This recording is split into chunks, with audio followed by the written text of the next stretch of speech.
Welcome to Wisdom Matrix 1111. Today we're diving into a powerful chapter from Jane Roberts' magnificent book, Seth Speaks.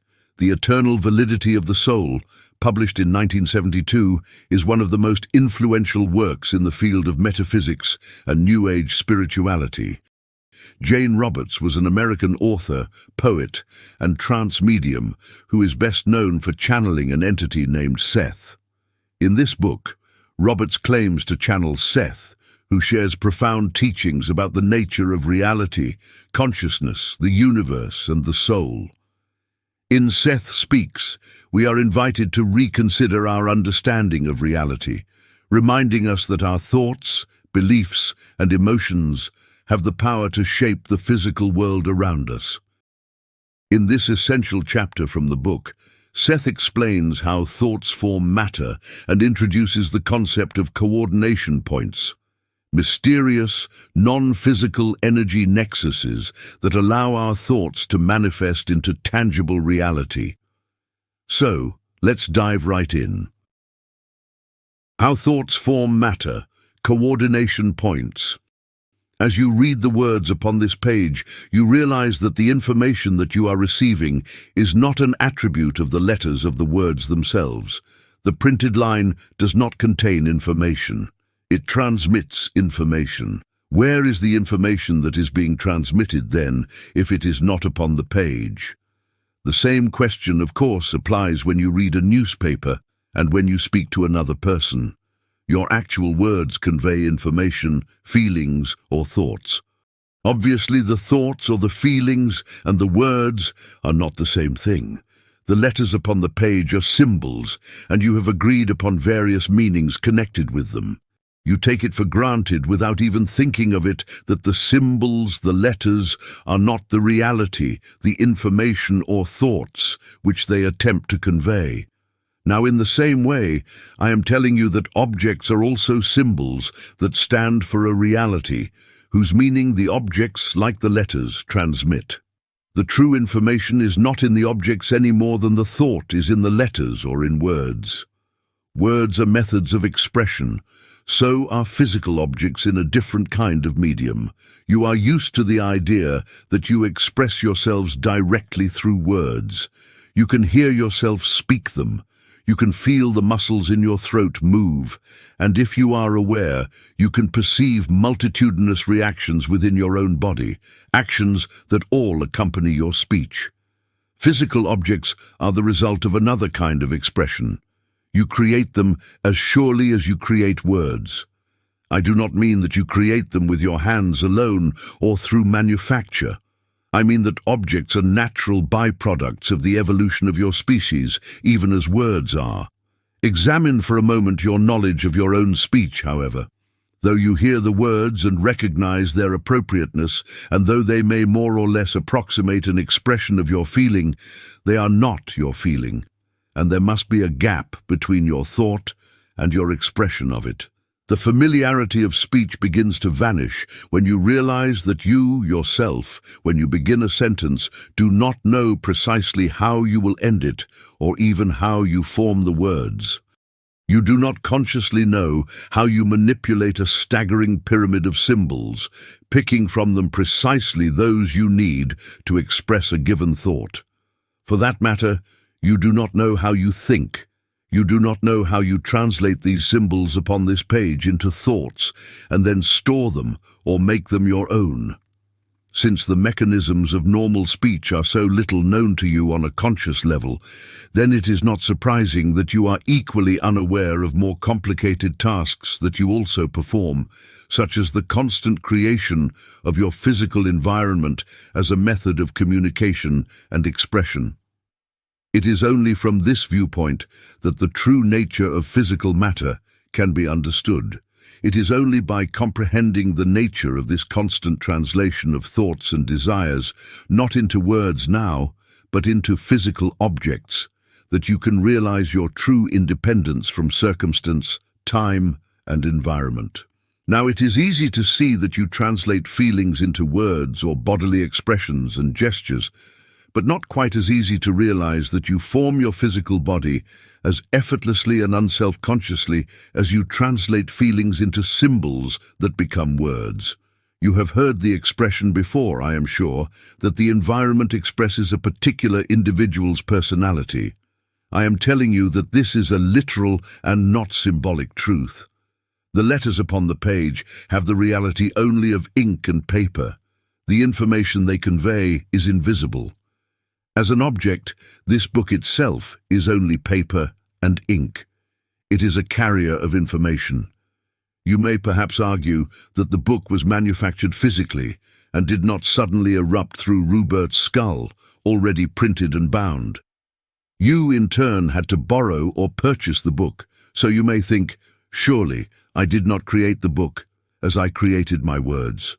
But before we are finished, we will see that, basically speaking, each of you create the book you hold in your hands, and that your entire physical environment comes as naturally out of your inner mind as words come out of your mouths. And that man forms physical objects as unself-consciously and as automatically as he forms his own breath. The peculiar particular aspects of your physical world are dependent upon your existence and focus within it.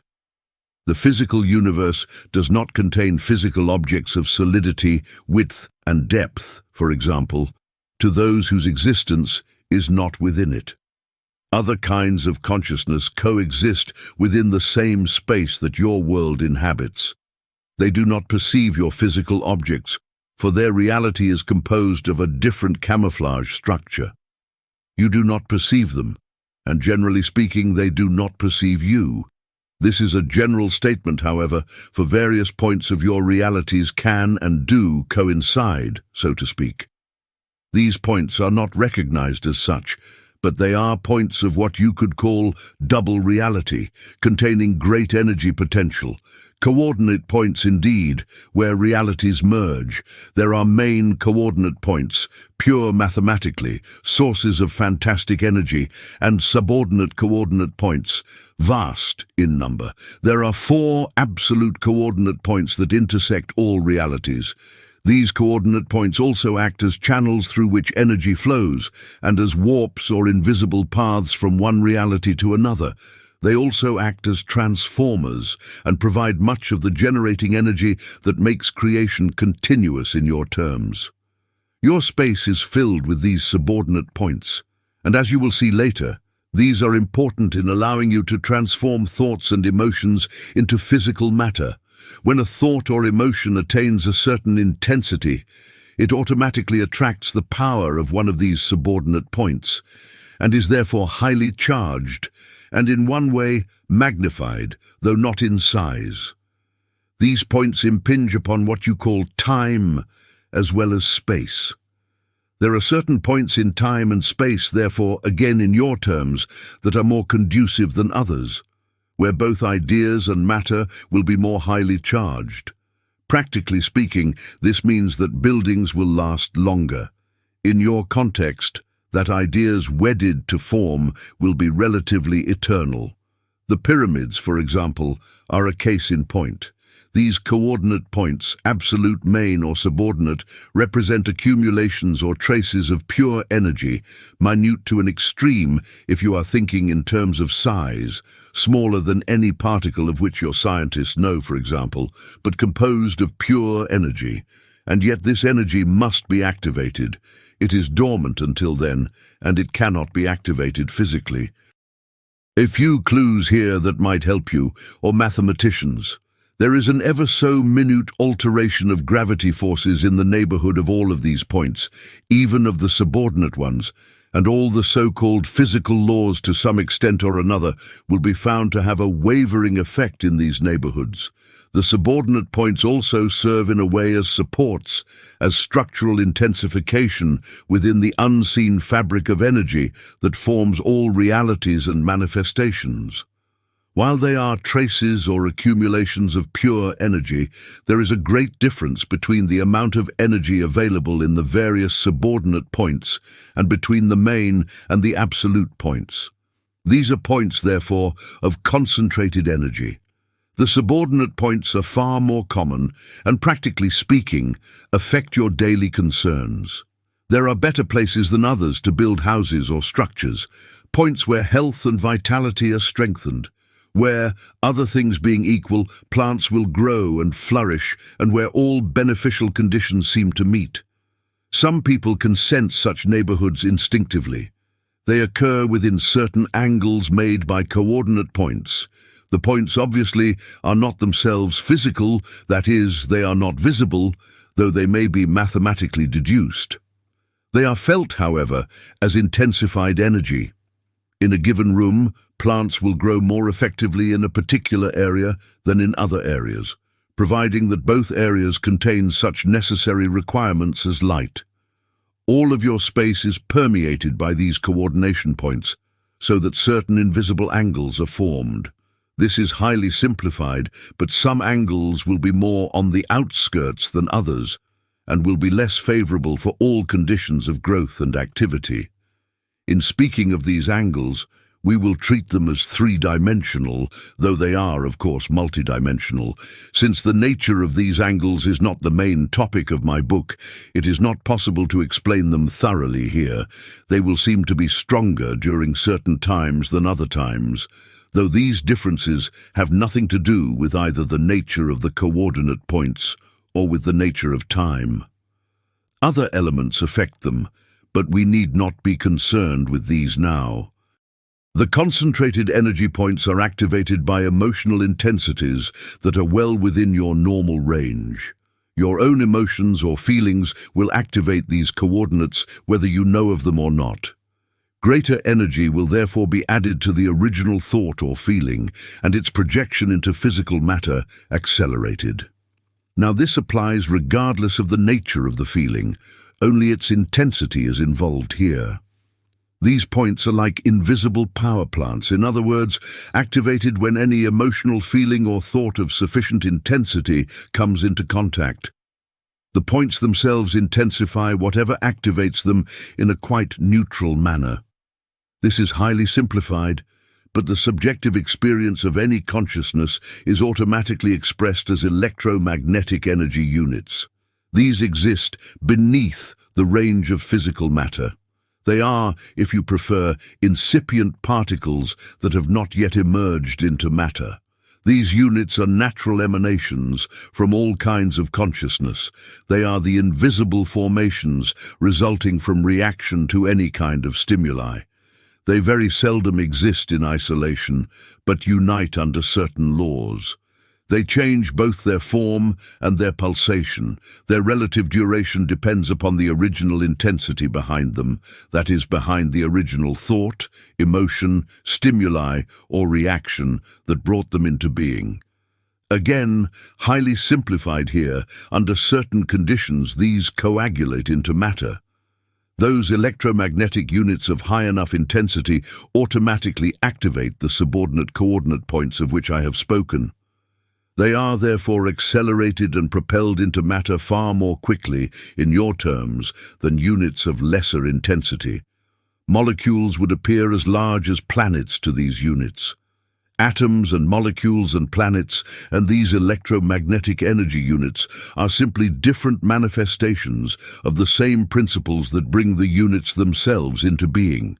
It is only your relative position, your focus within an apparent space and time, that makes this seem so unlikely. Each thought or emotion therefore exists as an electromagnetic energy unit or as a combination of these under certain conditions, and often with the help of coordinate points, they emerge into the building blocks of physical matter. This emergence into matter occurs as a neutral result, regardless of the nature of any given thought or emotion. Mental images, accompanied by strong emotion, are blueprints, therefore, upon which a corresponding physical object, or condition or event, will, in your terms, appear. The intensity of a feeling or thought or mental image is, therefore, the important element in determining its subsequent physical materialization. The intensity is the core about which the electromagnetic energy units form. In your terms, the more intense the core, the sooner the physical materialization. This would apply whether the mental image was a fearful one or a joyful one. Now, there is a very important problem here. If your turn of mind is highly intense and you think in vivid mental emotional images, these will be swiftly formed into physical events. If you are also of a highly pessimistic nature, given to thoughts and feelings of potential disaster, then these thoughts will be quite faithfully reproduced in experience. The more intense your imagination and inner experience, therefore, the more important it is that you realize the methods by which this inner experience becomes physically real. Your thoughts and emotions begin their journey into physical actualization at the moment of conception. If you happen to live in an area where the coordinate environment is strong, one of those areas I have spoken of as unusually conducive, then it will seem that you are deluged by illnesses or disasters, if these are the nature of your thoughts, because all thought is so fertile in this environment. If, on the other hand, your feelings and subjective experience are fairly well balanced, fairly optimistic and creative in a constructive manner, then it will seem to you that you have been blessed with unusual luck, for your pleasant suppositions will come to pass so quickly. Briefly, in your own country, the West Coast, portions of the East Coast, Utah, the Great Lakes, the Chicago area, the Minneapolis area, and some other southwestern areas, are in those neighborhoods of excellent coordinate activity for the reasons given. Materialization will quickly appear, and potentials therefore for both constructive and destructive elements are high. These coordinate points themselves activate the behavior of atoms and molecules as, say for example, the sun aids the growth of plants. The coordinates activate the generating behavior of atoms and molecules and greatly encourage their cooperative abilities, their tendency to swarm, so to speak, into organizations and structural groupings. The coordinate points magnify or intensify the behavior, the latent spontaneity inherent within the properties of physical matter. They act as psychic generators, propelling what is not yet physical into physical form. Now, this is not to be a technical book, so this is not the time nor place to discuss thoroughly the action, behavior, or effects of these coordinate points, nor of the electromagnetic energy units, those natural emanations of consciousness of which I spoke. I want it known, however, that thoughts and emotions are formed into physical matter by very definite methods and through laws quite valid, though they may be presently unknown. In other portions of the Seth material, these processes will be made very clear for those of you who desire to pursue the question further, or those who may be interested from a scientific point of view. Here, we are discussing such issues only because they touch upon the multidimensional aspect of personality. They allow you to materialize certain subjective experiences into three-dimensional reality. Before I leave the subject, however, let me remind you that these emanations in varying degrees rise from all consciousness, not simply your own. This includes cellular consciousness as well, so that an invisible network of electromagnetic units pervades your entire atmosphere. And upon this webwork and from it, the particles of physical matter are then formed. A whole book could easily be written upon this subject. Information regarding the locations of main and absolute coordinate points could be highly advantageous, for example. You pride yourselves on your technology and the production of durable goods, buildings and roads, yet many of these are insignificant when compared to other structures within the past. A true understanding of the way in which an idea becomes physical matter would result in a complete revamping of your so-called modern technology, and in buildings, roads, and other structures that would far outlast those you now have. While the psychic reality behind physical matter is ignored, then you cannot use those methods effectively that do exist, nor can you take advantage of them. You cannot understand the psychic reality that is the true impetus for your physical existence unless you first realize your own psychic reality and independence from physical laws. My first purpose, therefore, is to make you aware of the inner identity of which you are part, and to clear away some of the intellectual and superstitious debris that prevents you from recognizing your own potentialities and freedom. Then perhaps you can begin to learn the many ways in which that freedom can be used. And that concludes our exploration of how thoughts form matter and the unseen powerful coordination points that bring them to life, from Jane Roberts' Seth Speaks. Seth's insights serve as a reminder that we are not passive observers in this world. We are active creators. Every thought carries energy, and with it the ability to shape and influence the reality we experience. Every thought, belief, feeling, and intention you hold has the potential to influence and create the world around you. As you go about your day, remember that you are the architect of your reality. Embrace your creative potential and let your thoughts and feelings align with the life you truly desire to manifest. The universe is filled with infinite possibilities, and it all starts within you.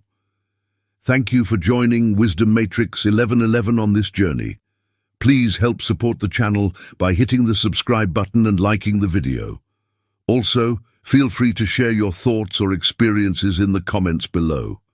Until next time, remember, your thoughts and emotions are the driving force behind manifestation. Direct them wisely and watch how the universe responds to your deepest desires. Peace.